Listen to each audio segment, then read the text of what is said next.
Congestion pricing is set to begin on January 5th. As congestion pricing is implemented, what role would you play as mayor in ensuring the success of the program? The first thing I would do is to ensure that we look at congestion pricing as far more than simply a revenue generator for the MTA. And what I mean by that is this is an opportunity to reshape the streetscape of the central business district of Manhattan.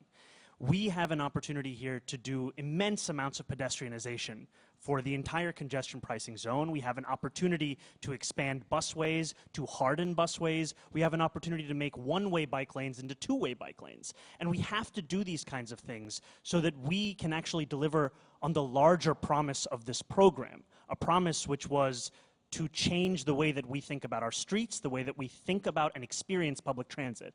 Additionally, I launched a campaign earlier this year known as Get Congestion Pricing Right, which was premised on the idea that we needed to deliver immediate service improvements to New Yorkers who live across the outer boroughs. And that is something that the governor has now recommitted to.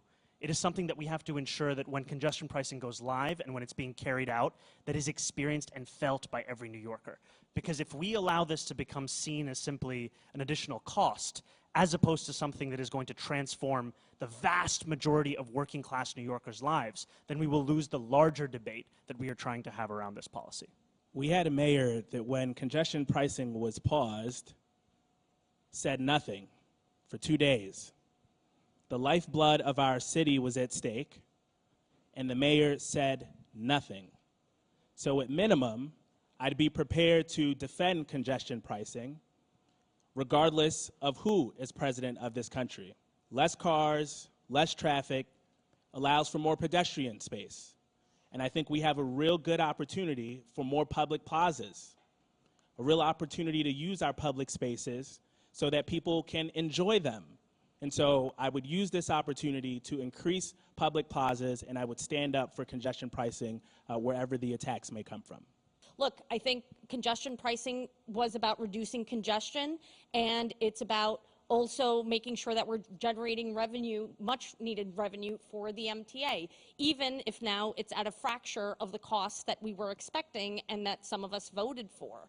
Nevertheless, we want to make sure that every single dollar then actually is accounted for and goes into the system so that we can deliver the MTA with the budget numbers that are needed. But that means that the mayor really has to believe in the system, needs to defend the system, and needs to enforce the system in order to change that consumer behavior that we really want, and that's for more New Yorkers to drive less.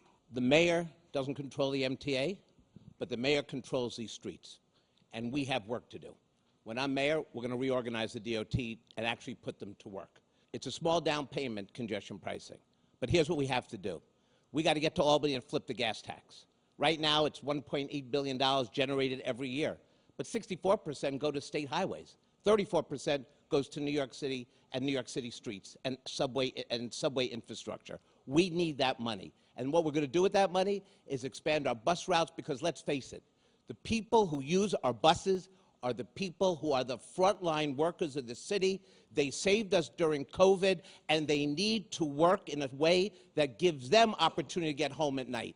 Okay, first I want to celebrate for a minute before I talk about implementation. Since 2007, we've been organizing because this is a smart policy that cleans the air and reduces traffic and invests in transit. And then when Governor Hochul put it on pause, we teamed up together and brought the litigation that's forced its implementation. That is a big deal, y'all, and this set of people won it together, and I want to say, nice job.